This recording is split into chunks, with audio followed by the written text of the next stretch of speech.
आज हम पढ़ने वाले हैं कक्षा 12 का जो हिंदी पढ़ेंगे, जिसमें केवल 100 कुछ ऑब्जेक्टिव पढ़ेंगे। तो चलिए बिना देरी के क्लास को स्टार्ट करते हैं। स्टार्ट करने से पहले आप लोग क्या करिए, आप लोग शेयर कर दीजिए, लाइक कर दीजिए और सब्सक्राइब कर दीजिए।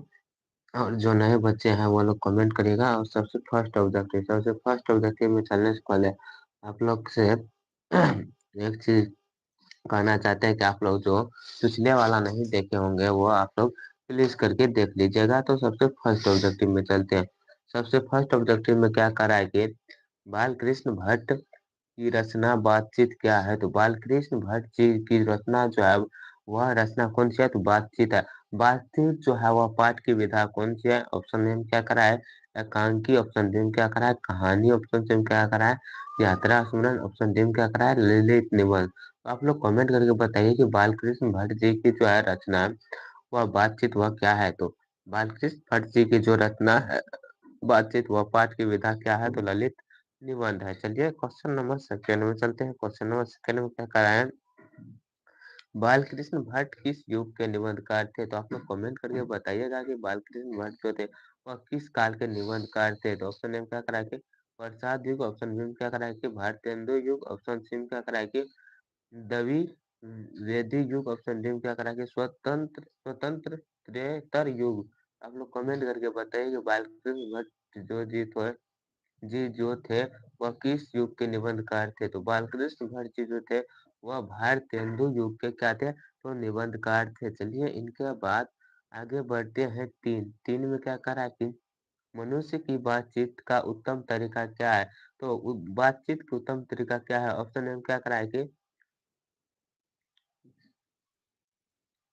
विद्वतापूर्ण विद्वतापूर्ण बात करना। ऑप्शन बी में क्या करा है कि तर्कपूर्ण बात करना। ऑप्शन सी में क्या करा है, भीड़ से बात करना। ऑप्शन डी में क्या करा है कि अवाक होकर बातचीत करना। तो आप लोग कमेंट करिए कि बातचीत करने का उत्तम तरीका क्या है।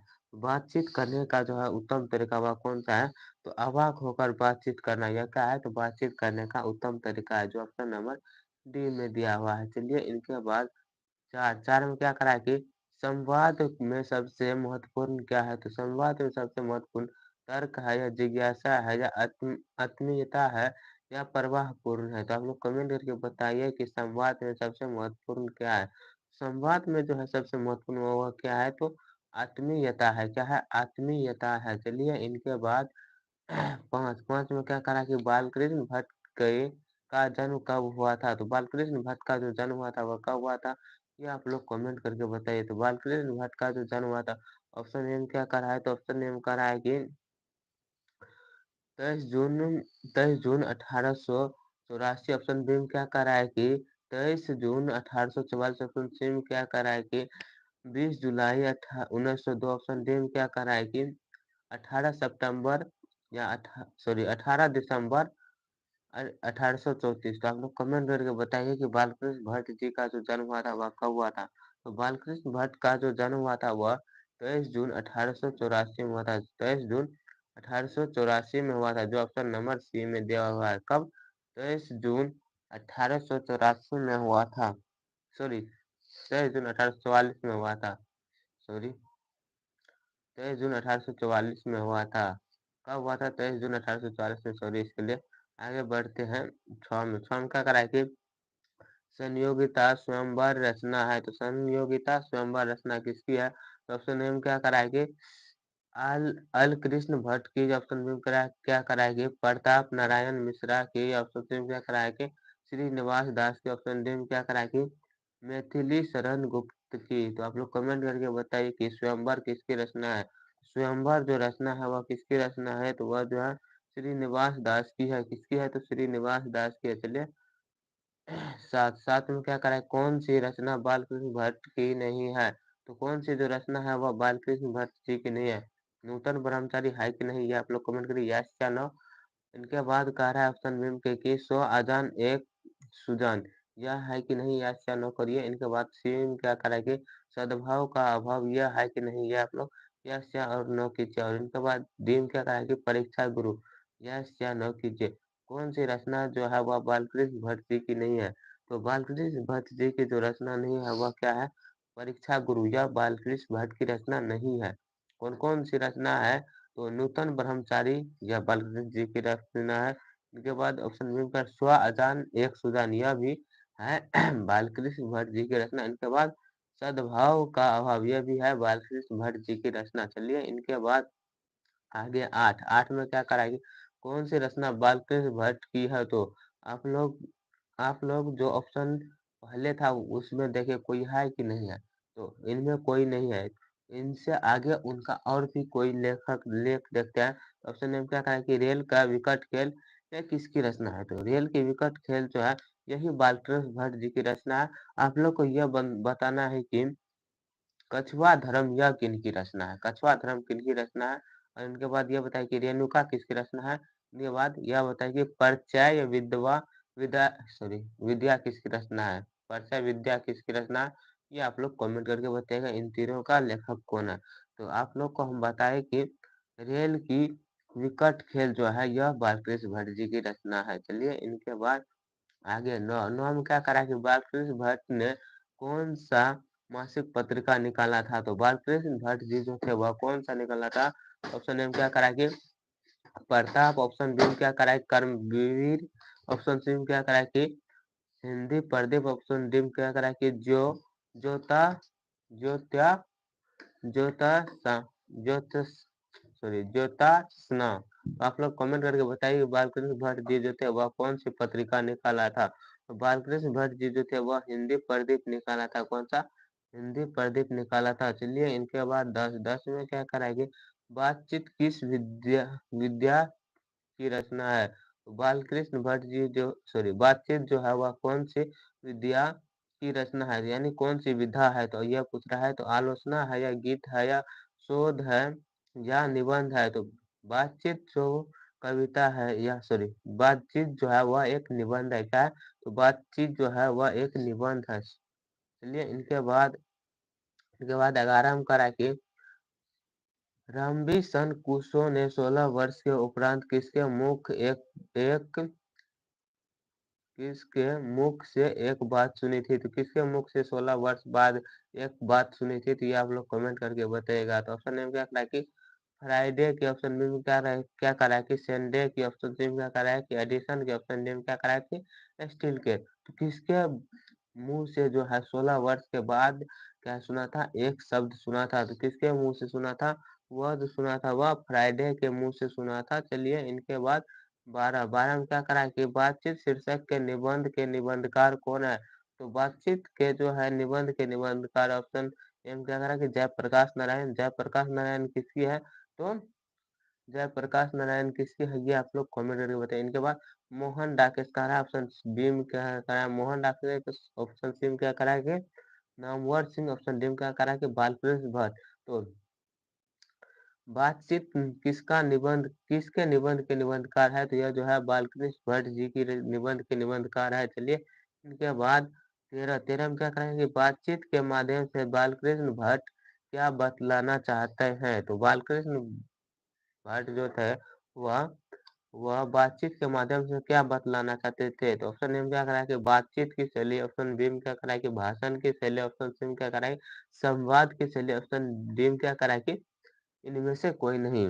तो आप लोग कमेंट करके बताइए कि बालकृष्ण भट्ट जी जो थे वह बातचीत के माध्यम से क्या समझाना चाहते थे या बताना चाहते थे?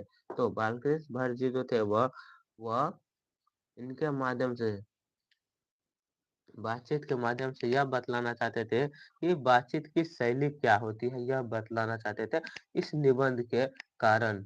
चलिए इनके बाद 14 में क्या करा कि भट्ट जी को किसने अंग्रेजी साहित्य के एडिशन और स्टील श्रेणी में रखा था? तो किसने रखा था? तो ऑप्शन ए में क्या करा कि हजारी प्रसाद द्विवेदी, ऑप्शन बी में क्या करा कि डॉक्टर नगेंद्र, ऑप्शन सी में क्या करा कि रामचंद्र शुक्ल, ऑप्शन डी में क्या करा कि रामविलास शर्मा। तो कौन रखा था? ये आप लोग कमेंट करके बताइएगा। तो किसने रखा था एडिशन और स्टील में? तो एडिशन और स्टील में जो रखने वाला व्यक्ति था वो कौन था? तो रामचंद्र शुक्ल जी था। चलिए इनके बाद आगे 15 में क्या करा कि बालकृष्ण भट्ट का निवास स्थान कौन सा है? तो बालकृष्ण भट्ट जी का जो है निवास स्थान वह लखनऊ उत्तर प्रदेश है, या इलाहाबाद उत्तर प्रदेश है, या मथुरा उत्तर प्रदेश है, या वाराणसी उत्तर प्रदेश है? तो आप लोग कमेंट करके बताइए कि बालकृष्ण भट्ट जी का जो है मूल निवास स्थान कहाँ पर है? तो बालकृष्ण भट्ट जी का जो है निवास स्थान वह इलाहाबाद यूपी में है, इलाहाबाद उत्तर प्रदेश में है। चलिए इनके बाद 16 में क्या करा कि बालकृष्ण भट्ट ने किस पत्रिका का संपादन किया था? तो बालकृष्ण भट्ट जी जो थे वह आर्यावर्त का क्या था, या हुंकार का क्या था, या पंजाब केसरी का क्या था? तो बालकृष्ण भट्ट जी जो थे वह किस पत्रिका का संपादन किया था? तो इन्होंने जो संपादन किया था वह हिंदी प्रदीप का संपादन किया था। किसका? तो हिंदी प्रदीप का संपादन किया था। चलिए इनके बाद 17 में क्या करा है कि बालकृष्ण भट्ट ने हिंदी प्रदीप नामक मासिक पत्रिका निकाला कब निकालना कब प्रारंभ किया था? तो हिंदी प्रदीप का जो है वह निकालना कब प्रारंभ किया था? तो 1877 में, 1888 में, 1890 में, 1894 में? आप लोग कमेंट करके बताइए कि हिंदी प्रदीप का जो है नामांकन यानी कब से निकालना शुरू कर दिया गया था? तो इनका जो निकालना शुरू हुआ था वह कब हुआ था? तो 1877 में इनका निकालना शुरू हो गया था। और यह बताइए कि बालकृष्ण भट्ट की जन्म कब हुई थी? बालकृष्ण भट्ट की जन्म 23 जून 1844 को हुई थी। कब? 23 जून 1844 को हुई थी। चलिए इनके बाद 18 में क्या कहा कि कौन सी सूचना, सॉरी यहाँ पर सूचना होगा, यहाँ पर रुचुना दे दिया है, यहाँ पर क्या होगा? सूचना होगा, सूचना नहीं, यहाँ पर सूचना होगा। क्या करा है कि कौन सी सूचना बालकृष्ण भट्ट द्वारा रचित नहीं है? तो कौन सा जो है बालकृष्ण भट्ट जी द्वारा नहीं रचा है? तो ऑप्शन नेम क्या करा है कि पद्मावती, या किनकी रचना है? ये आप कमेंट करके बताएं। इसके बाद करा कि रेनी संहार, ऑप्शन इनके बाद क्या करा है कि मेघदूत, इनके बाद क्या करा है कि मेघनाद वध। तो कौन सी रचना जो है वह बालकृष्ण भट्ट जी की नहीं है? तो बालकृष्ण भट्ट जी की जो रचना नहीं है वह कौन सा है? तो वह जो है मेघदूत। मेघदूत किसकी रचना है? तो यह आप लोग कमेंट करके बताएगा। और मेघदूत को हिंदी में अनुवाद, सॉरी जर्मन में अनुवाद मैक्स मुलर ने किया था। मेघदूत किस भाषा में था? तो मेघदूत संस्कृत भाषा में था। इनके बाद हमें क्या पूछ रहा था कि इनमें से जो है कौन बालकृष्ण भट्ट जी की रचना नहीं है? तो यह कौन सा हो जाएगा? तो मेघदूत। कौन कौन सा है? तो पद्मावती, और कौन है? वेनी संहार, और कौन है? तो मेघनाथ वध। यह सब क्या है? तो बालकृष्ण भट्ट जी की रचना है। चलिए इनके बाद 19 में क्या करा कि कौन सा उपन्यास बालकृष्ण भट्ट द्वारा रचित है? तो कौन सा उपन्यास जो है वह बालकृष्ण भट्ट जी द्वारा रचा है? तो ऑप्शन ए में क्या करा है कि मेला आंचल, ऑप्शन बी में क्या करा है कि गोदान, ऑप्शन सी में क्या करा है कि स्व आजन एक सुजान, या ऑप्शन डी में क्या करा है कि अंतराल? तो कौन सा जो है वह बालकृष्ण भट्ट जी द्वारा रचित है? तो स्व सुजान और सॉरी स्व आजान एक सुजान यह बालकृष्ण भट्ट जी के द्वारा रचा गया है। किसके द्वारा? तो बालकृष्ण भट्ट जी के द्वारा रचा गया है। चलिए इनके बाद 20 में क्या करा है कि 20 में क्या करा है कि नाटक के प्रारंभ में होने वाले मंगल पाठ को क्या कहा जाता है? तो जब जब भी किसी चीज का हम प्रारंभ करते हैं तो उससे पहले मंगल पाठ होता है। तो उस मंगल पाठ को क्या कहते हैं?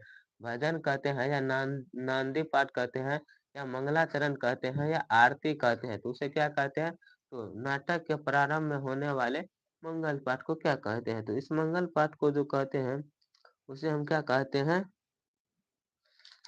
उस मंगल पाठ को क्या कहते हैं? तो इस मंगल पाठ को जो कहते हैं उसे हम आरती कहते हैं। क्या कहते हैं? आरती कहते हैं। चलिए इनके बाद इनके बाद 20 में क्या करा है कि 20 से पहले आप लोग जो नए बच्चे हैं, वो लोग सब्सक्राइब कर दीजिए। 20 के बाद 21 में क्या करा है कि रोबिन्सन क्रूसो को कब तक मनुष्य का मुख देखने को नहीं मिला था? तो उनको जो है कब तक मनुष्य का मुख देखने को नहीं मिला था? तो ऑप्शन ए में क्या कह रहा है कि 10 वर्ष तक, ऑप्शन बी में क्या कह रहा है कि 12 वर्ष तक, ऑप्शन सी में क्या कह रहा है कि 16 वर्ष तक, ऑप्शन डी में क्या कह रहा है कि 18 वर्ष तक। तो इनको जो था कब तक जो था मनुष्य का मुख देखने को नहीं मिला था? तो रोबिन्सन को क्रूसो का जो था वह लगभग कितने वर्ष तक मनुष्य का मुख देखने को नहीं मिला था? तो इनको जो है लगभग लगभग 16 वर्ष तक मनुष्य का मुख देखने को नहीं मिला था। किसको? तो रोबिन्सन को। चलिए इनके बाद इनके बाद 22 में क्या करा कि बोलने से ही मनुष्य मनुष्य के रूप का साक्षात्कार होता है। यह किसने कहा था? तो यह किसने कहा था कि बोलने से मनुष्य का जो है क्या होता है? साक्षात्कार होता है। ऑप्शन नेम क्या? और सॉरी यह ऐसा किसने कहा था? तो ऑप्शन नेम क्या करा कि एडिसन ने, ऑप्शन बी में क्या करा कि ब्रेन जॉनसन ने, ऑप्शन सी में क्या करा कि स्पेंसर ने, ऑप्शन डी में क्या करा कि मिल्टन ने। तो किसने कहा था कि जो क्या होता है, बोलने से ही मनुष्य के साक्षात्कार होता है, ऐसा किसने कहा था? तो ऐसा जो कहने वाला व्यक्ति था वह कौन था? वह बेन जॉनसन थे। चलिए इनके बाद आगे बढ़ते हैं। 23 में क्या कह रहा है कि असल बातचीत सिर्फ दो व्यक्तियों में ही हो सकती है, यह किसका मत है? तो ऐसा किसने कहा था कि असल बातचीत जो है वह केवल दो व्यक्तियों के बीच ही हो सकती है? ऐसा एडिसन ने कहा था, या ब्रेन जॉनसन ने कहा था, या मिल्टन ने कहा था, या स्पेंसर ने कहा था? तो ऐसा किसने कहा था कि असल बातचीत जो है वह केवल दो लोगों के बीच ही हो सकता है? तो ऐसा कहने वाला व्यक्ति कौन था? तो एडिसन था। कौन था? एडिसन था। चलिए इनके बाद 24 में क्या करा कि एडिसन के अनुसार असल बातचीत कितने लोगों के बीच होता है? दो लोगों के बीच, या तीन लोगों के बीच, या चार, या पांच?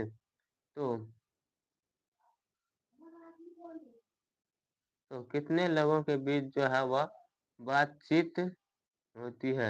असल बातचीत जो है वह कितने लोगों के बीच होती है? वह जो है मात्र दो लोगों के बीच असल बातचीत होती है। कितने लोगों के बीच? जो दो लोगों के बीच असल बातचीत होती है, जो ऑप्शन नंबर ए में दिया हुआ है। चलिए इनके बाद 25 में क्या करा है कि बातचीत से मन किस प्रकार का हो जाता है? क्रोधपूर्ण हो जाता है, या भारी और बोझिल हो जाता है, या हल्का या स्वच्छ हो जाता है, या इनमें से कोई नहीं? तो बातचीत के दौरान जो है, या बातचीत करने से जो हमारा मन कैसा हो जाता है? हमारा मन जो है हल्का और स्वच्छ हो जाता है। चलिए 26 में क्या कहा है? किसके न होने से सृष्टि गूंगी प्रतीत होता है? श्रवण शक्ति के, या शक्ति के वाक शक्ति के, या किसके नहीं रहने से जो है हमारा सृष्टि जो है वह क्या होता है? तो गूंगा प्रतीत होता है। तो श्रवण शक्ति के, यानी श्रवण शक्ति के, या वाक्य शक्ति के? वाक्य शक्ति मतलब वाक्य बिना शब्द के हमारा पृथ्वी जो या सृष्टि जो है वह कैसा लगेगा? तो गूंगा, सब कहें ऐ ऊ करता रहेगा। चलिए इनके बाद 27 में क्या करा कि आर्ट ऑफ कन्वेंशन कहाँ के लोगों में सर्वाधिक प्रचलित है? तो आर्ट ऑफ कन्वेंशन, सॉरी कन्वें आर्ट ऑफ कन्वर्सेशन यहाँ के लोगों में सर्वाधिक प्रचलित है। तो ऑप्शन ए में क्या करा है? अफ्रीका के, ऑप्शन बी में क्या करा है? भारत के, ऑप्शन सी में क्या करा है कि यूरोप के, ऑप्शन डी में क्या करा है कि कनाडा के? कहाँ के लोगों में जो है वहाँ सबसे अधिक आर्ट ऑफ कन्वेंशन होता है? तो आर्ट ऑफ कन्वेंशन जो है सबसे अधिक वहाँ कहाँ के लोगों के बीच होता है? तो वह जो है यूरोप के लोग में ज्यादा से ज्यादा, बेसी से बेसी आर्ट ऑफ कन्वेंशन होता है, यानी ज्यादा से ज्यादा होता है। चलिए इनके बाद 28 में क्या करा कि बालकृष्ण भट्ट किस काल के रचनाकार है? आदि काल के, या भक्ति काल के, या रीति काल के, या आधुनिक काल के? तो आप लोग कमेंट करके बताइए कि बालकृष्ण भट्ट जी जो है वह किस काल के लेखक है? बालकृष्ण भट्ट जी जो है वह किस काल के लेखक है? तो बालकृष्ण भट्ट जी जो है वह आधुनिक काल के लेखक है। और किस युग के लेखक है? तो भारतेंदु युग के लेखक है। और इनके बाद बालकृष्ण भट्ट जी के बारे में और कुछ जान लेते हैं। बालकृष्ण भट्ट जी का जन्म 24 जून 1844 इनकी जन्म। और इनके बाद इनकी दो कविता का नाम बोलने के लिए बोलेगा तो क्या बोलेगा? स्व सुजान, सॉरी स्व सुजान एक अजा सॉरी स्व अजान एक सुजान है। चलिए इनके बाद पूछा जाएगा कि बालकृष्ण भट्ट जी जो है वह किस काल के रचनाकार है? क्या मारिएगा? तो आदि काल के, आधुनिक काल के है। चलिए इनके बाद 29 में क्या करा कि उसने कहा था कहानी में किस शहर का चरित्र चित्रण है? उसने कहा था अमृतसर के, या लुधियाना के, या जयपुर के, या लखनऊ के? तो कहाँ के बारे में कहा गया, या किस शहर का चरित्र चित्रण किया गया है उसमें? कि इसमें दिया गया है कि उसने कहा था। इस पाठ में किस शहर का चित्रण किया गया है? तो इस पाठ में जो है चित्रण कहाँ के किया गया है? तो अमृतसर के जो है चित्रण काफी अधिक से किया गया है। उसने कहा था, इसका लेखक कौन है ये आप लोग कमेंट करके बताइएगा। चलिए इनके बाद option B sorry question number दो सॉरी 30 में क्या कह रहा है कि लहाना सिंह के गांव का नाम क्या था? तो लहाना सिंह के गांव का नाम मगर था या मांझे था या कटारा था या क्या करा है कि तेल घरिया था। तो आप लोग कमेंट करके बताइए कि लहाना सिंह के गांव का नाम क्या था? तो लहाना सिंह के जो गांव का नाम था वह मांझेन था। क्या था? मांझे नाम था उनके गांव का। चलिए इनके बाद 31 में क्या करा है कि लहाना सिंह किस पद पर था? तो लहाना सिंह जो था वह सूबेदार के पद पर था या लेफ्टिनेंट क्या करा है लेफ्टिनेंट के पद पर था या जमादार के पद पर था या मेजर के पद पर था? तो लहाना सिंह जो था वह किसके पद पर था? वह जमादार के पद पर था। किसके पद पर था? जमादार के पद पर था। चलिए आगे बढ़ते हैं 32 में क्या करा कि लहाना सिंह की मृत्यु किसके गोद में हुई थी? तो लहाना सिंह की जो मृत्यु हुई थी वह कीरत सिंह के गोद में हुई थी या बिरजा सिंह के गोद में हुई थी या अतर सिंह के गोद में हुई थी या महीप सिंह के गोद में हुई थी? तो आप लोग कमेंट करके बताइएगा प्लीज करके कि वह लहाना सिंह की मृत्यु किसके गोद में हुई थी? तो लहाना सिंह की मृत्यु जो हुई थी वह गिरजा सिंह के गोद में हो गई थी। चलिए इनके बाद आगे आगे क्या करा कि का विदूषक पलूटन का विदूषक कौन थे? तो ऑप्शन ए में क्या करा कि हजारा सिंह थे या ऑप्शन बी में क्या करा कि मुखियातर सिंह क्या करा मुखियातार सिंह था या बिरजा सिंह था या कुलदीप सिंह था? तो आप लोग कमेंट करके बताइए कि कौन था। तो वह जो था वह कौन था? तो वह था मिर्जा सिंह था। मिर्जा सिंह कौन था? तो मिर्जा सिंह पलूटन का विदूषक था। विदूषक था कौन? तो हजारा सॉरी मिर्जा सिंह था। चलिए इनके बाद चौतीस में क्या करा कि सूबेदार हजारा सिंह के लड़के का नाम क्या था? यानी सूबेदार जो था हजारा सिंह इनके बेटे का नाम क्या था या पुत्र का नाम क्या था?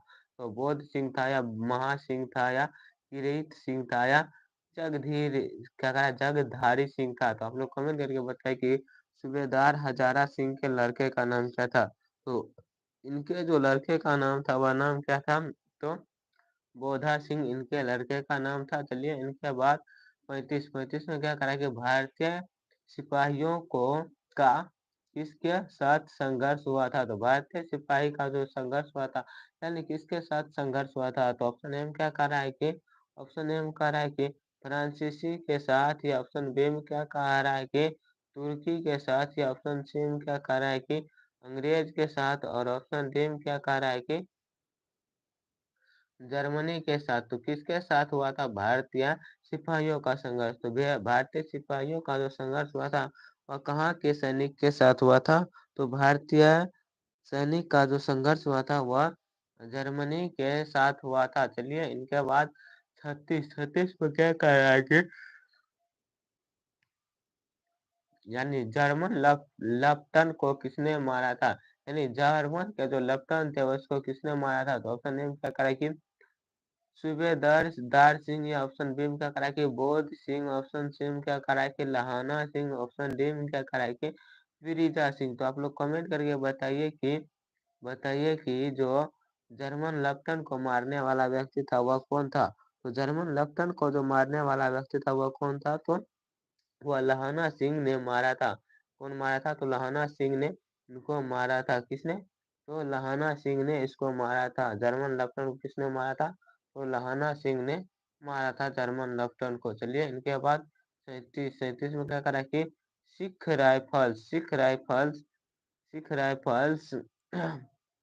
राइफल्स के सिख राइफल्स के जमादार लहाना सिंह सिंह का क्या करा नंबर क्या था?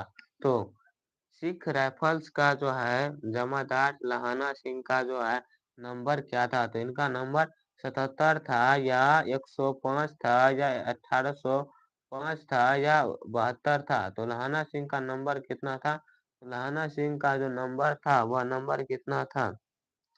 तो लहाना सिंह का नंबर जो था वह नंबर कितना था? तो लहाना सिंह का नंबर 77 नंबर था। चलिए इनके बाद 38 में क्या करा कि सर सरकार ने सूबेदार के जमीन कहाँ दी, तो सूबेदार को जो है सरकार जमीन कहाँ पर दी थी, तो सूबेदार को जो है सरकार ने जमीन ऑप्शन ए में क्या करा है कि संजलपुर में दी थी, या ऑप्शन बी में क्या करा है कि अलाव अलाव क्या करा अलावलपुर में दी थी, या ऑप्शन सी में क्या करा है कि जमालपुर में दी थी, या ऑप्शन डी में क्या करा है कि लायलपुर में दी थी। क्या लायलपुर में दी थी? तो आप लोग कमेंट करके बताइए कि सूबेदार को जो जमीन सरकार ने कहाँ पर दिया था।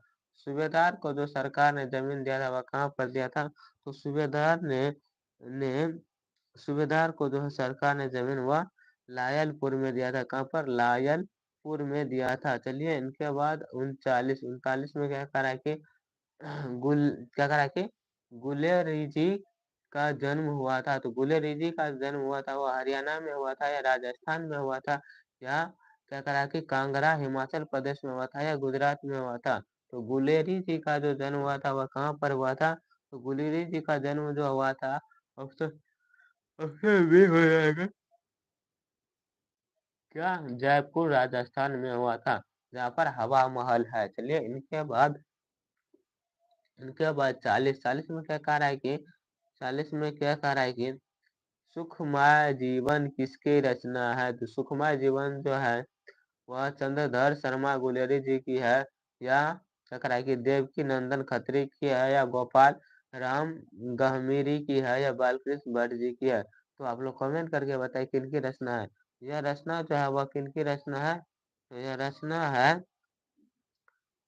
रचना किसकी है, तो वह रचना जो है चंद्रधर शर्मा गुलेरी जी की है। किसकी? चंद्रधर शर्मा गुलेरी जी की है, जो ऑप्शन नंबर ए में दिया हुआ है। चलिए इनके बाद 40 के बाद 41 में क्या कह रहा है कि उसने उसने कहा था कहानी कब प्रकाशित हुई थी, तो यह कहानी जो थी वह कब प्रकाशित हुई थी उसने कहा था। तो ऑप्शन ए में क्या करा है कि 1913 में, ऑप्शन बी में क्या करा है कि 1912 में, ऑप्शन सी में क्या करा है कि 1915 में, ऑप्शन डी में क्या करा है कि 1900 ईस्वी में। तो आप लोग कमेंट करके बताइए कि उसने कहा था कहानी कब प्रकाशित हुई थी। तो यह कहानी जो प्रकाशित हुई थी वह कब प्रकाशित हुई थी, तो यह कहानी प्रकाशित हुई थी लगभग लगभग 1915 में। किस टाइम पर? सॉरी, 1915 के टाइम पर प्रकाशित हुए थे। कब?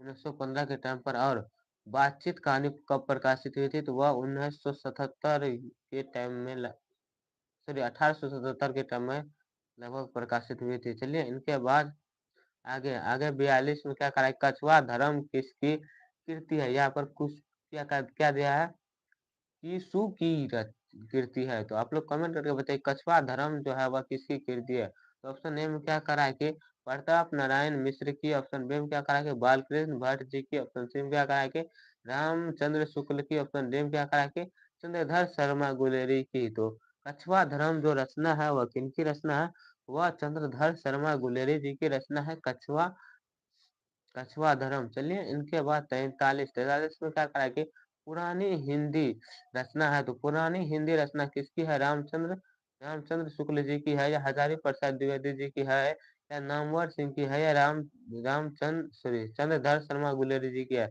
पुरानी हिंदी जो रचना है वह किसकी रचना है, ये आप लोग कमेंट करके कमेंट बॉक्स में बताएगा। तो पुरानी हिंदी जो रचना है वह किनकी रचना है, तो वह जो है चंद्रधर शर्मा गुलेरी जी की है। किसकी है? चंद्रधर शर्मा गुलेरी जी की है। किसकी?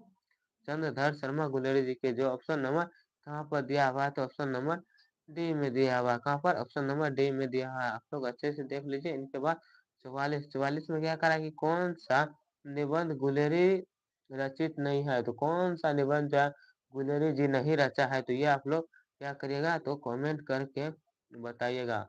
इस वर्ग में कमेंट करके बताइएगा कि कौन सा निबंध जो है गुलेरी जी की नहीं है। तो ऑप्शन ए में क्या करा है कि देवना प्रिय, ऑप्शन बी में क्या करा है कि मजदूर और प्रेम, ऑप्शन सी में क्या करा है कि पुरानी हिंदी, ऑप्शन डी में क्या करा है कि मोरसी मोही कुआ क्या करा है, कुठाव।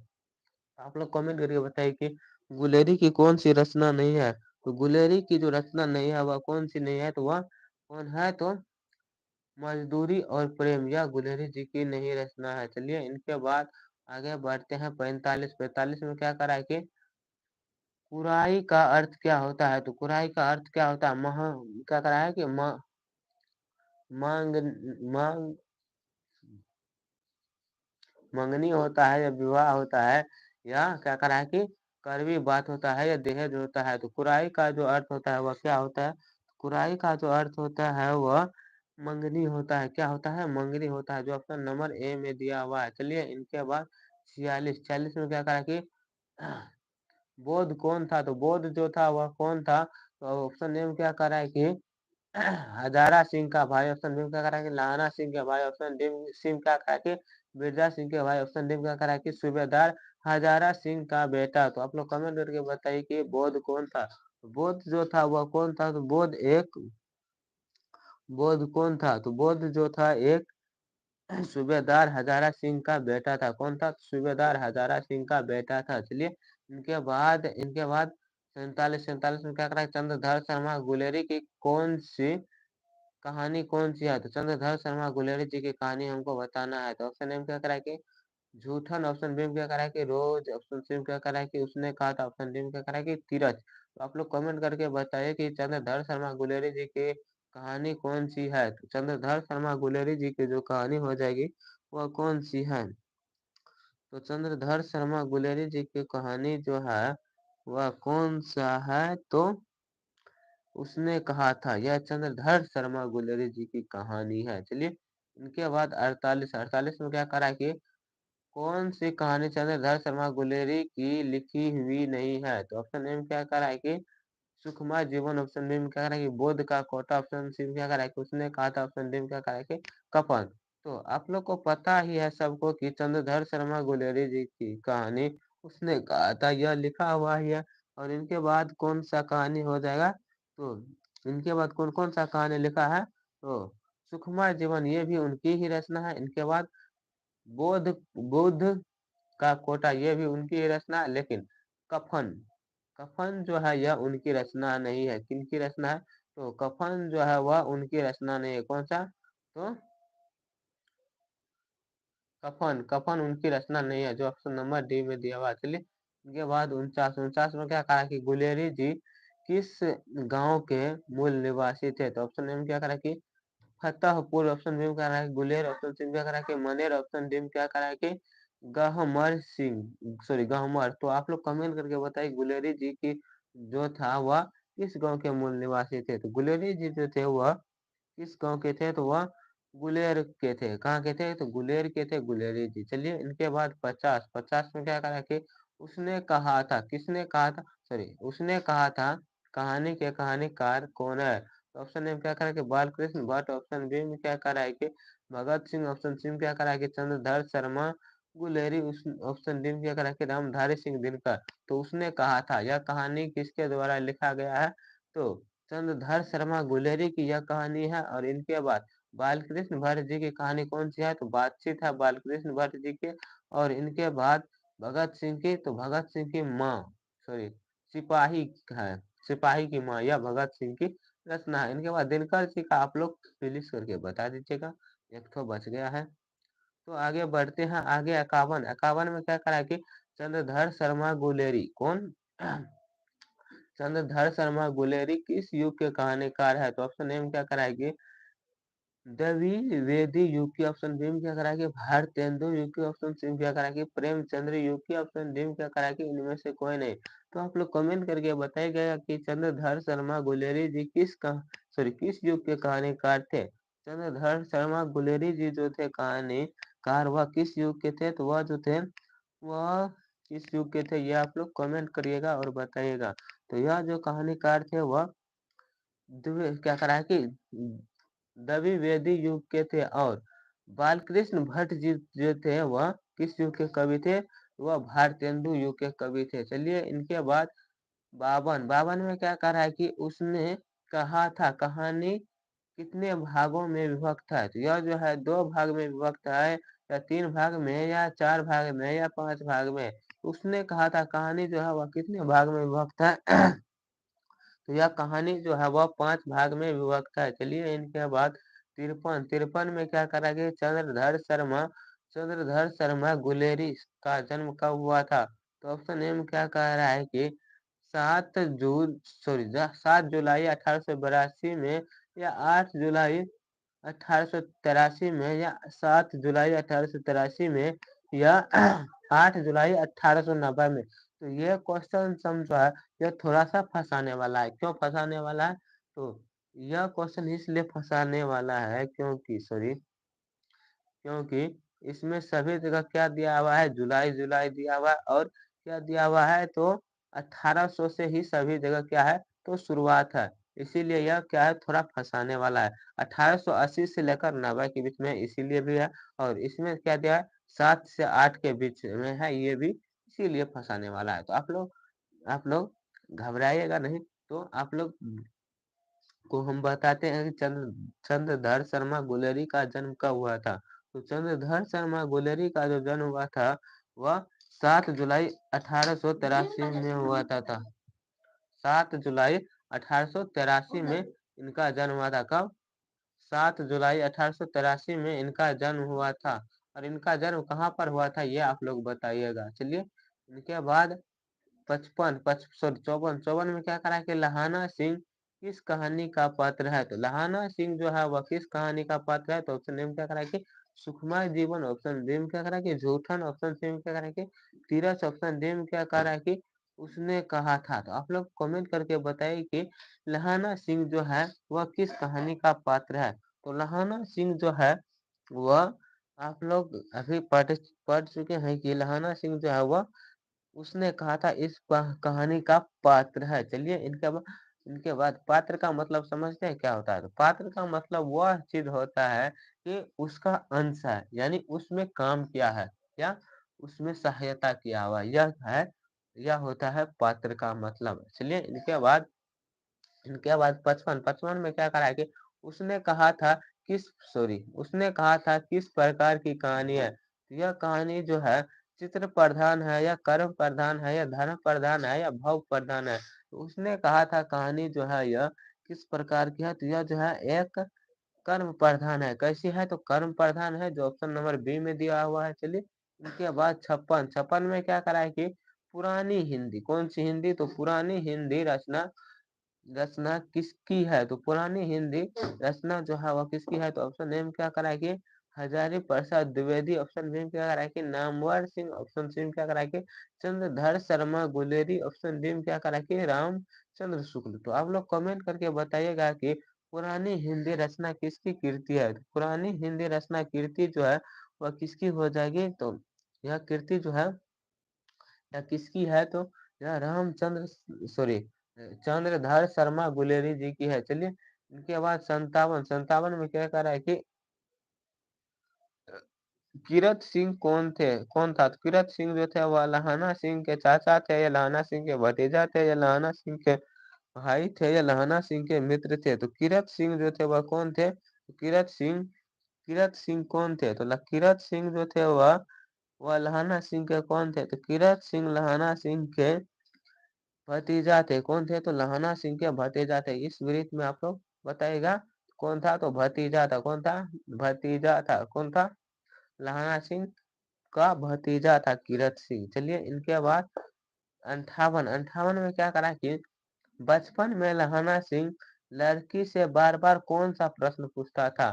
तो लड़की से लहाना सिंह जो है बचपन में, किस टाइम पर? तो बचपन में, यानी छोटे में, यानी बचपन में जो है वह कौन सा बार बार प्रश्न पूछता था। तो क्या आप लोग को पता है? तो आप लोग बताइए, और नहीं पता है तो यहाँ पर जानिए। तो क्या करा ऑप्शन ए में, क्या करा कि तेरा नाम क्या है यह पूछता था, या तू कहाँ रहती है ये पूछता था, या तेरी कुरमाई हो गई है ये पूछता था, या तेरी शादी हो गई थी ये पूछता था। तो बचपन में जो था लहाना सिंह वह लड़की से यह प्रश्न पूछता था कि तेरी कुरमाई हो गई है, यह पूछता था लहाना सिंह बचपन में लड़कियों से। यह चलिए, इनके बाद 59 का दिखाई दे रहा है।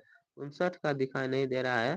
तो चलिए, इनमें कह रहा है कि लेफ्टिनेंट साहब सूबेदार को कितने आदमी खंदक में छोड़कर जाने को कहता था। तो उसको जो था, किसको? तो सूबेदार को जो था वह कितने व्यक्ति को खदक में छोड़कर जाने को कह रहा था, तो 15 को या 10 को या 5 को या 20 को, तो कितने व्यक्ति को जो था वह खदक में छोड़कर जाने के लिए कह रहा था। तो इनको जो था वह लगभग लगभग 10 व्यक्ति को, कितने 10 व्यक्ति को, कितने व्यक्ति को, तो 10 व्यक्ति को जो है वह क्या कह रहा था, इनमें तुम छोड़ दो और चले जाओ, अपनी जान बचा लो, यह कह रहा था।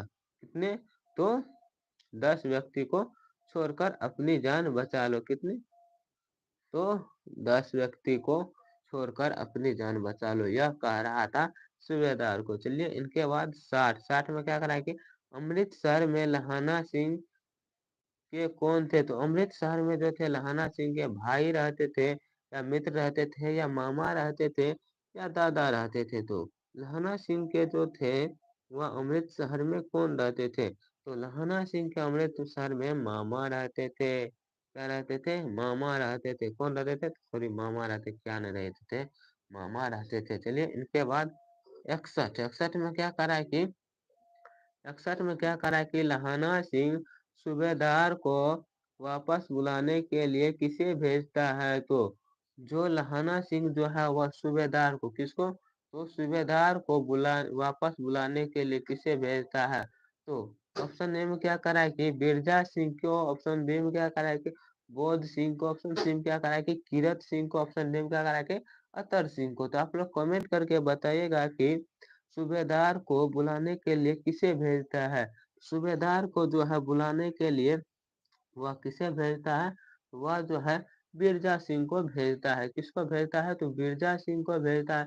चलिए इनके बाद 62 में क्या करा है कि सूबेदारनी, यानी सूबेदार की पत्नी, सूबेदारनी ने अपने पति और पुत्र की रक्षा के लिए किससे कहा था, तो सूबेदारनी यानी सूबेदार की पत्नी को सूबेदारनी कहते हैं। सूबेदारनी जो थे अपने पति सूबेदार के और पुत्र के रक्षा के लिए किसे कहा था, तो बिरजा सिंह को कहा था या लहाना सिंह को कहा था या किरत सिंह को कहा था या इनमें से किसी को नहीं। तो यह सूबेदार सिंह जो थे वह अपनी पति और पुत्र की रक्षा के लिए किसे कहा था, अपने पति और पुत्र की रक्षा के लिए जो कहा था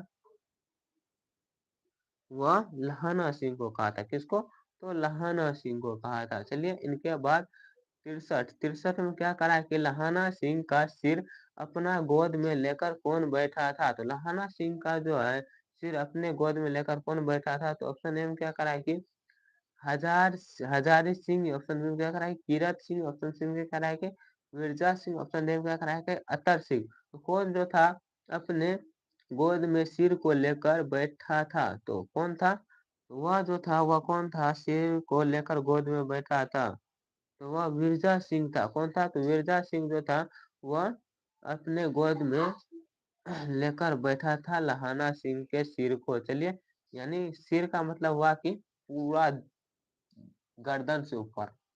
चलिए इनके बाद 64 में क्या करा कि लहाना सिंह के मामा कहाँ के रहने वाले थे, तो आप लोग को पहले भी बता चुके हैं, चंडीगढ़ के या अमृतसर के या लुधियाना के या जयपुर के। तो सबको पता है कि लहाना सिंह के सॉरी मामा जो है वह अमृतसर के रहने वाले हैं। चलिए इनके बाद 65 में क्या करा कि अब ये पूछ रहा है कि उसने कहा था यह कहानी कब रिलीज हुई थी या कब प्रकाशित, कब, किस वर्ष रचना हुई थी या किस वर्ष लिखा गया था, तो 1915 में या 1920 में या 1922 में या 1925 में। तो उसने कहा था यह कहानी किस वर्ष प्रकाशित हुआ था, तो यह कहानी जो प्रकाशित हुआ था या रिलीज हुआ था, यह किस वर्ष रिलीज हुआ था या प्रकाशित हुआ था, तो यह जो था 1915 के टाइम में रिलीज हुआ था। चलिए इनके बाद 66 में क्या करा कि उसने कहा था अभी न जाने कितने मीलों इस देश की जनता को जाना है, तो ऐसा किसने कहा था कि अभी न जाने कितनों मील देश के जनता को जाना है, ऐसा करमचंद महात्मा गांधी ने कहा था या डॉक्टर राजेंद्र प्रसाद ने कहा था या जवाहरलाल नेहरू ने कहा था या लाल बहादुर शास्त्री ने कहा था, तो ऐसा कहने वाला व्यक्ति कौन था कि अभी न जाने कितने मील जो है लोगों को चलना पड़ेगा या देश के जनता को चलना पड़ेगा, ऐसा किसने कहा था, तो ऐसा जो कहने वाला व्यक्ति था वह कौन था, तो वह जो था जवाहरलाल नेहरू था, मोतीलाल नेहरू के पुत्र, किसके पुत्र, तो मोतीलाल नेहरू के यानी बेटा थे। मोतीलाल नेहरू के बेटा थे कौन? जवाहरलाल नेहरू। और ये राजेंद्र प्रसाद भारत के प्रथम कौन थे? ये आप लोग बताइएगा, हम नहीं बताने वाले हैं। चलिए इनके बाद 67 में क्या करा है कि किस अस्पताल में दिनकर का निधन हुआ था? तो दिनकर जी का जो निधन हुआ था तो किस अस्पताल में हुआ था? तो ऑप्शन ए में क्या करा है कि अपोलो अस्पताल में, ऑप्शन बी में क्या करा है श्री राम नर्सिंग होम में, ऑप्शन सी में क्या करा है कि पीएमसीएच पटना में, या ऑप्शन डी में क्या करा है कि क्या करा है कि विली विली गडन नर्सिंग होम में। तो आप लोग कमेंट करके बताइए कि इनका जन्म किसका? तो रामधारी सिंह दिनकर, सॉरी कौन था? तो रामधारी सिंह दिनकर। इनका मृत्यु कहाँ पर हुई थी? तो इनका जो मृत्यु हुआ था वह कहाँ पर हुआ था? रामधारी सिंह दिनकर का इनका जो मृत्यु हुआ था वह किस हॉस्पिटल में हुआ था? तो इनका जो मृत्यु हुआ था वह पीएमसीएच पटना में मृत्यु हुआ था, और इनका जन्म भी वहीं पर हुआ था, पटना में ही हुआ था। चलिए इनके बंदरघाट में हुआ था, लेकिन इनका जन्म। इनके बाद क्या करा है कि 68 में करा है कि जयप्रकाश नारायण को किसके दलाल कहा जाता है? तो जयप्रकाश नारायण रूस के दलाल कहा जाता है, या ब्रिटेन का, या जापान का, या अमेरिका का? जयप्रकाश नारायण जो है दलाल कहाँ के कहा जाता है? जयप्रकाश तो जयप्रकाश नारायण जो है वह कहाँ के क्या कहा जाता है? तो दलाल। वह जो है यूनाइटेड किंग अमेरिका के जो है क्या कहा जाता है? तो वह दलाल कहा जाता है। और जयप्रकाश नारायण कौन थे? तो जयप्रकाश नारायण एक छात्र आंदोलक थे, और इससे हम किस नाम से जानते हैं? तो लोक नायक के नाम से जानते हैं। किसके नाम से? तो लोक नायक के नाम से जानते थे। और इन्होंने ही छात्र आंदोलन किया था। कब? ये आप लोग बताइएगा। चलिए इनके बाद 69 में क्या करा है? यानी 69 में क्या करा है कि जयप्रकाश नारायण के स्वास्थ्य पर निगरानी रखने वाले डॉक्टर का नाम क्या थे? तो जयप्रकाश नारायण के जो है स्वास्थ्य के निगरानी रखने के लिए कौन सा डॉक्टर जो था निगरानी रख रहा था, यानी देखभाल कर रहा था? तो कौन डॉक्टर था? तो ऑप्शन ए में क्या करा है कि डॉक्टर रहमान, ऑप्शन बी में क्या करा है कि डॉक्टर इरफान, ऑप्शन सी में क्या करा है कि डॉक्टर मुख मुख सॉरी मकबूल, ऑप्शन डी में क्या करा है कि डॉक्टर एजाज। तो कौन था जो इसका? तो जयप्रकाश नारायण का निगरानी कर रहा था, यानी निगरानी कर रहा था। तो कौन कर रहा था? तो इनका जो निगरानी कर रहा था वह कौन कर रहा था? जयप्रकाश नारायण का जो है निगरानी वह कौन कर रहा था? इनका जो निगरानी कर रहा था वह कौन कर रहा था? ये आप लोग कमेंट करके बताइएगा। तो इनका जो निगरानी कर रहा था वह डॉक्टर रहमान था, या कौन था? तो ये आप लोग कमेंट करके बताइए। चलिए इनके बाद आगे बढ़ते हैं। इनके बाद क्या करा कि जयप्रकाश जी को किसके भाषण सुनकर अमेरिका जाने की प्रेरणा मिली थी? तो जयप्रकाश नारायण जी को जो है किसके भाषण सुनकर जो है अमेरिका जाने का प्रोग्राम बना था? तो ऑप्शन ए में क्या करा है कि ऑप्शन ए में क्या करा कि स्वामी राम तीर्थ की, ऑप्शन बी में क्या करा है कि स्वामी सत्यदेव की, ऑप्शन सी में क्या करा है कि स्वामी विवेकानंद की, ऑप्शन डी में क्या करा है कि स्वामी सहजानंद की? तो किसके जो है भाषण सुनकर उसको अमेरिका जाने के लिए प्रेरित हुआ था? तो वह किसका भाषण सुनकर प्रेरित हुआ था? तो स्वामी सत्यदेव के भाषण सुनकर या अमेरिका जाने के लिए प्रेरित हुआ था। इनके बाद क्या करा है कि 71 में क्या करा है कि फ्री प्रेस के मालिक कौन थे? तो फ्री प्रेस के मालिक जो थे वह कौन थे? तो ऑप्शन ए में क्या करा है कि आत्मानंद जी, ऑप्शन बी में क्या करा है कि शिवानंद गोस्वामी, या ऑप्शन सी में क्या करा है कि सदानंद जी, या ऑप्शन डी में क्या करा है कि क्या करा है कि सरदानंद गुप्त। तो आप लोग बताइए कि फ्री प्रेस के मालिक कौन थे? तो फ्री प्रेस के जो मालिक थे वह सदानंद सदानंद जी थे। कौन थे? सदानंद जी, जो ऑप्शन नंबर सी में दिया हुआ है। चलिए इनके बाद 72 में क्या करा कि ब्रेन ऑफ बॉम्बे किसे कहा जाता है? तो ब्रेन ब्रेन ऑफ बॉम्बे जो है वह किसे कहा जाता है? उमाशंकर दीक्षित को कहा जाता है, या शीला दीक्षित को, या सुरेंद्र दीक्षित को, या हृदय हृदय नारायण दीक्षित को? तो किसको कहा जाता है? Brain of Bombay. Brain of Bombay के जो नाम से जानते हैं वह किसको जानते हैं? तो उमाशंकर दीक्षित को हम ब्रेन ऑफ बॉम्बे के नाम से जानते हैं। चलिए इनके बाद आगे कह रहा है कि जयप्रकाश नारायण ने ISC क्या ISC की परीक्षा कहाँ से पास किया था? तो कौन से पटना कॉलेज से या पटना साइंस कॉलेज से या हिंदू विश्वविद्यालय से या बिहार विद्यापीठ से? तो जयप्रकाश नारायण जो है वह कहाँ से ISC का परीक्षा पास किया था? तो ISC का जो परीक्षा पास किया था वह कहाँ से पास किया था? तो वह बिहार विद्यापीठ से पास किया था। चलिए इनके बाद 74 में क्या करा कि लेनिन की मृत्यु कब हुई थी? तो लेनिन की मृत्यु वह 1925 में हुई थी या 1932 में या 1938 में या 1924 में? तो ये आप लोग कमेंट करके बताइएगा कि लेनिन की मृत्यु कब हुई थी। तो लेनिन की मृत्यु जो हुई थी वह कब हुई थी? तो 1924 में लेनिन की मृत्यु हुई थी। और और एक बात, इन्होंने बोल्शेविक क्रांति कब की थी लेनिन, ये आप लोग बता दीजिएगा। चलिए इनके बाद 75 में क्या करा कि जयप्रकाश जी मार्क्सवादी कब बने? तो जयप्रकाश नारायण जी जो थे वो मार्क्सवादी कब बने थे? तो 1928 में बने थे या 1927 में या 1938 में या 1924 में? तो जयप्रकाश नारायण जी जो थे मार्क्सवादी वह किस वर्ष बने थे? तो या मार्क्सवादी जो बने थे वह लगभग 1924 में ही यह मार्क्सवादी बन गए थे। जिस वर्ष लेनिन की मृत्यु हुई इसी वर्ष ये क्या बन गया? तो मार्क्सवादी बन गए थे। इनके बाद ये बता दीजिए हमको कि कार्ल मार्क्स का जन्म कब हुआ था? तो कार्ल मार्क्स का जन्म 1883 में लगभग इनका जन्म हुआ था कार्ल मार्क्स का। और इनकी मृत्यु कब हुई थी ये आप लोग कमेंट कर दीजिएगा। इनके बाद 76 में क्या करा कि फनीस क्या करा कि फनीश्वर नाथ रेणु की पुस्तक है। तो फनी फनीश्वर नाथ रेणु की पुस्तक कौन सी है?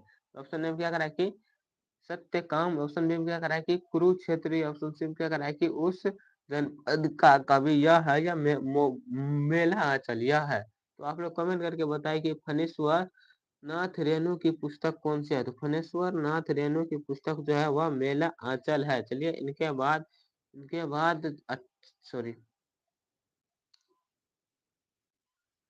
इनके बाद 77 में क्या करा है कि 1974 में बिहार प्रदेश के मुख्यमंत्री कौन थे? तो जिस टाइम छात्र आंदोलन हो रहे थे तो उस टाइम जो थे बिहार प्रदेश के यानी बिहार के मुख्यमंत्री कौन थे? तो ऑप्शन में क्या करा है कि बालकृष्ण क्या करा है कि कृष्ण बल्लभ सहाय थे या अब्दुल गफूर थे या अनुग्रह नारायण सिंह थे या महामाया प्रसाद थे? तो जिस टाइम पर छात्र आंदोलन हो रहे थे बिहार में या उस 1974 के टाइम में जो थे एक दिन के लिए पूरा इंडिया बंद हो गया था। तो उस टाइम जो था बिहार के मुख्यमंत्री कौन थे? तो बिहार के जो मुख्यमंत्री थे वह कौन थे? तो उस टाइम के बिहार के मुख्यमंत्री अब्दुल गफूर थे। कौन थे? अब्दुल गफूर थे। चलिए इनके बाद 78 में क्या करा है कि किसे लोक नायक होगा, यहाँ पर नायको दे दिया है। तो लोकनायक के नाम से किसे जानते हैं? तो लोकनायक के नाम से महात्मा गांधी को जानते हैं या जयप्रकाश नारायण को या महाकवि जयसी को या बाल गंगाधर तिलक को? तो इसे हम जानते हैं लोकनायक के नाम से। तो लोकनायक के नाम से जो है हम जयप्रकाश नारायण को जानते हैं और महात्मा गांधी को बापू के नाम से और बाल गंगाधर तिलक को किस नाम से जानते हैं ये आप लोग कमेंट करिएगा।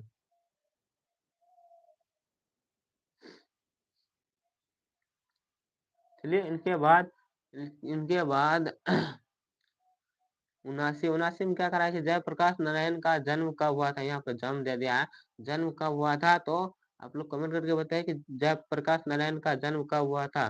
तो 11 अक्टूबर 1902 को या 8 अक्टूबर 1904 को या 8 सितंबर 1903 को या 8 अक्टूबर 1902 को? तो आप लोग कमेंट करके बताएं कि जयप्रकाश नारायण का जो जन्म हुआ था वह कब हुआ था? जयप्रकाश नारायण का जो जन्म हुआ था वह 11 अक्टूबर 1902 को हुआ था। कब? 11 अक्टूबर 1902 को हुआ था।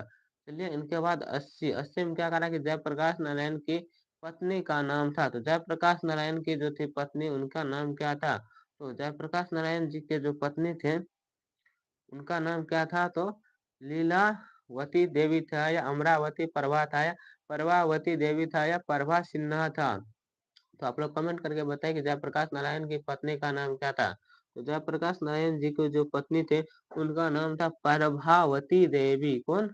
प्रभावती देवी, जो ऑप्शन नंबर सी में दिया था। चलिए इनके बाद 82, 82 में क्या करा है कि सॉरी 81, 81 से पहले आप लोग बताइए कितना सही हुआ और कितना गलत हुआ। उसके बाद 81 में क्या करा कि रिंक स्टार कंसन ऑफ इंडियन पॉलिटी किसकी रचना है। तो यह रचना जो है किसकी है, रिक्ट क्या करा है, रिंक स्टार स्टार कंसन ऑफ इंडियन, यह किसकी रचना है। यह रचना जो है जवाहरलाल नेहरू की है, या राम मोहन लोहिया की है, या मोहन क्या करा मदन मोहन मालवीय की है, या जयप्रकाश नारायण जी की है। तो रिंक स्टार कंसन ऑफ इंडियन पॉलिटी यह किसकी रचना है। यह रचना जो है वह किनकी है, तो जयप्रकाश नारायण जी की है, जिसे हम लोक नायक के नाम से भी जानते हैं। इनके बाद 82, 82 में क्या कराएंगे, प्रजा सोशलिस्ट पार्टी के गठन कब हुआ था। प्रजा सोशलिस्ट पार्टी के गठन 1952 में हुआ था, 1949 में, 1947 में, 1962 में। प्रजा सोशलिस्ट पार्टी का जो गठन हुआ था,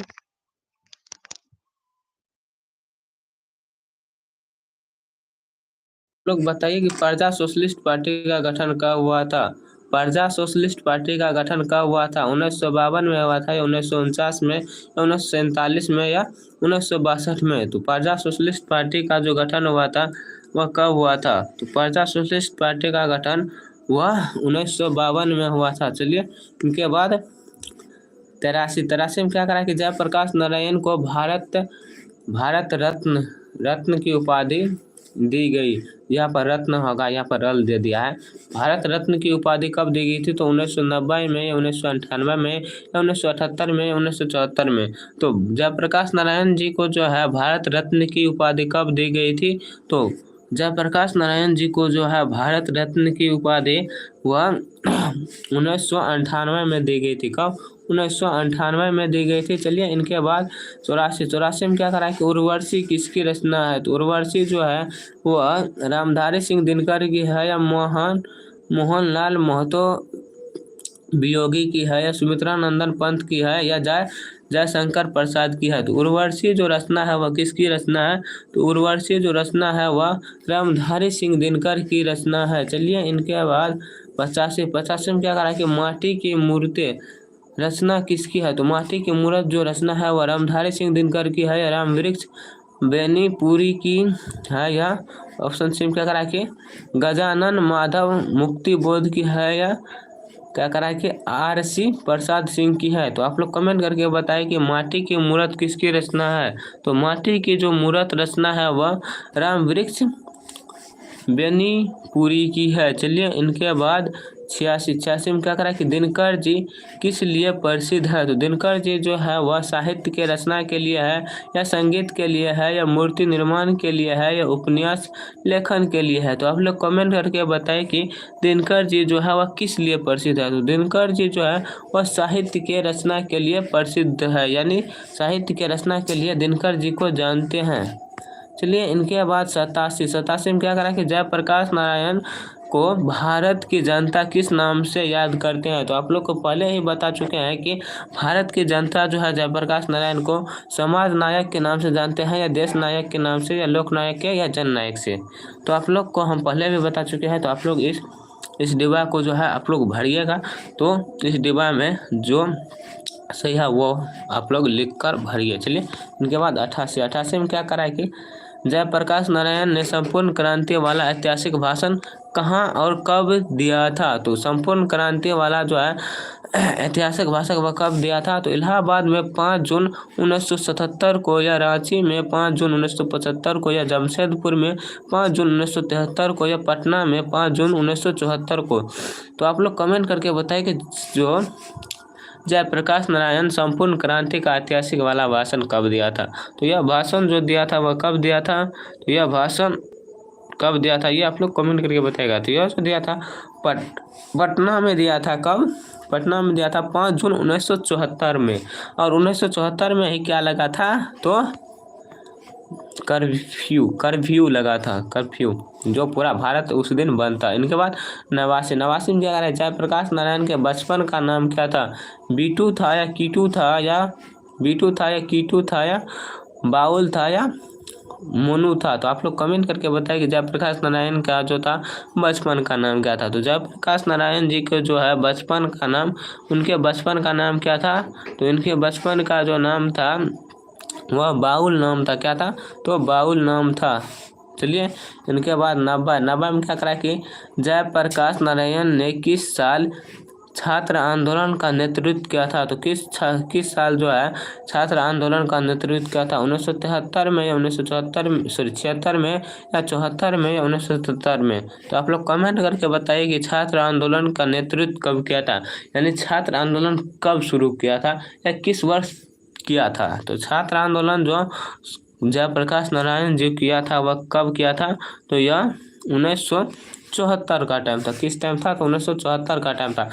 इस टाइम जो था भारत का प्रधानमंत्री कौन था, ये आप लोग को बताना है। तो इस टाइम का भारत के प्रधानमंत्री कौन था? इनके बाद 91 में क्या करा कि जयप्रकाश नारायण के पिताजी का क्या नाम था? तो जयप्रकाश नारायण जी को जो पिताजी है इनका नाम क्या करा है कि दीनदयाल है या हर सुदयाल है या रामदयाल है या सर्वे दयाल है। तो आप लोग कमेंट करके बताइए कि जयप्रकाश नारायण के पिताजी का क्या नाम था। तो जयप्रकाश नारायण के जो है पिताजी, इनके फादर का क्या नाम था? तो हरसुदयाल था। कौन था? हरसुदयाल था। चलिए इनके बाद जो ऑप्शन नंबर बी में दिया था। चलिए इनके बाद 92 में क्या करा है कि जयप्रकाश नारायण रचित पाठ का नाम क्या है? तो जयप्रकाश नारायण जी जो है उसने कहा था, लिखा था या जय जूठन लिखा था या संपूर्ण क्रांति या शिक्षा लिखा था? तो जयप्रकाश नारायण जी जो था वह संपूर्ण क्रांति लिखा था। क्या? संपूर्ण क्रांति। चलिए इनके बाद 93 में क्या करा है कि संपूर्ण क्रांति क्या है? तो संपूर्ण क्रांति निबंध है या भाषण है या कहानी है या इनमें से कोई नहीं? तो संपूर्ण क्रांति एक क्या हो जाएगा? तो वह एक भाषण हो जाएगा। संपूर्ण क्रांति क्या है? तो संपूर्ण क्रांति एक भाषण है जो जयप्रकाश नारायण जी के द्वारा दिया गया है। चलिए इनके बाद 94 में क्या करा है कि संपूर्ण क्रांति किसकी देन है? यहाँ पर कुछ क्या दिया हुआ है? किसकी सुकी दिया है, की सुकी दिया है। तो किसकी देन है संपूर्ण क्रांति? राम मोहन लोहिया की है या डॉक्टर अंबेडकर की है या कर्पूरी ठाकुर की है या जयप्रकाश नारायण जी की है? तो किसकी है दिया हुआ संपूर्ण क्रांति? तो जयप्रकाश नारायण जी की है, जिसे हम लोक नायक के नाम से भी जानते हैं। चलिए इनके बाद 95 में क्या कराएगी कि संपूर्ण क्रांति पाठ में दिया गया भाषण किसका है? तो यहाँ पर भी वही भाज है। तो संपूर्ण क्रांति में पाठ में दिया गया भाषण जो है जयप्रकाश नारायण की है या रामधारी सिंह दिनकर की है या भगत सिंह की है या इनमें से कोई नहीं। तो संपूर्ण क्रांति पाठ में जो है दिया गया भाषण यह कहाँ किसकी है? तो यह भाषण जो है वह जयप्रकाश नारायण जी की है। चलिए इनके बाद 96 में क्या करा कि जयप्रकाश नारायण का जन्म कहाँ हुआ था? तो जयप्रकाश नारायण जी का जन्म जो हुआ था राघोपुर दयार में हुआ था या सिताब दयार में हुआ था या बलिया में हुआ था या छपरा में हुआ था। तो जयप्रकाश नारायण जी का जो जन्म हुआ था वह कहाँ पर हुआ था? तो जयप्रकाश नारायण जी का जन्म वह कहाँ पर हुआ था? तो वह इनका जो जन्म हुआ था वह सिताब दयार में हुआ था, जो ऑप्शन नंबर बी में दिया हुआ है। चलिए इनके बाद 74 में क्या करा है कि 1974 में छात्र आंदोलन का नेतृत्व किसने किया था? तो छात्र आंदोलन का नेतृत्व जो था वह जॉर्ज क्या करा कि फर्नांडिस ने किया था या देवीलाल ने किया था या कर्पूरी ठाकुर ने या जयप्रकाश नारायण ने? तो छात्र आंदोलन का नेतृत्व करने वाला जयप्रकाश नारायण जी थे। चलिए इनके बाद 98 में क्या करा है कि संपूर्ण क्रांति की शुरुआत कब हुआ था? तो 1974 में हुआ था या 1975 में हुआ था या 1976 में हुआ था या 1977 में हुआ था? तो सबको पता है कि संपूर्ण क्रांति 1974 में शुरू हुआ था। चलिए इनके बाद 99 में क्या करा कि जयप्रकाश नारायण को समाज सेवा के लिए किस पुरस्कार से सम्मानित किया गया था? तो जयप्रकाश नारायण को जो है अर्जुन पुरस्कार दिया था या नोबेल पुरस्कार दिया था या क्या करा है कि मैग्सेसे सम्मान दिया था या गांधी सम्मान दिया था? तो जयप्रकाश नारायण को जो है वह कौन सा सम्मान दिया गया था या कौन सा पुरस्कार दिया गया था? तो इनको जो पुरस्कार दिया गया था वह कौन सा था? तो मैग्सेसे सम्मान दिया गया था, जो ऑप्शन नंबर सी में दिया हुआ है। चलिए इनके बाद इनके बाद 100 में क्या करा कि जयप्रकाश नारायण ने मद्रास में अपने किस मित्र के साथ रुके थे? तो गंगा बाबू के साथ रुके थे, या दिनकर जी के साथ, या ईश्वर आचार्य के साथ, या भगवान अय्यर के साथ। सॉरी, अय्यर नहीं है, अय्यर है। तो किसके साथ रुके थे अपने मित्र? उसका नाम क्या था? तो उसका जो नाम था ईश्वर आचार्य था। क्या? सॉरी, अय्यर था, ईश्वर अय्यर था। उनके साथ वह रुके थे। चलिए, इनके बाद और कुछ ऑब्जेक्टिव बचने दीजिए। इनके बाद ये आप लोग जो है ये नोट्स हमारे से कैसे ले सकते हैं, इनके बारे में थोड़ा सा जान लेते हैं 2 सेकंड में। तो आप जो है इस नोट्स को हमारे इस नंबर पर मैसेज करके ले सकते हैं, जो है 82 94 36 43 65। इस नंबर पर आप मैसेज करिएगा और आपको नोट्स मिल जाएगा। कौन सा नंबर है यहाँ पर हम लिख देते हैं। तो जो नंबर है कौन सा है? तो 82 94 36 43 65 है।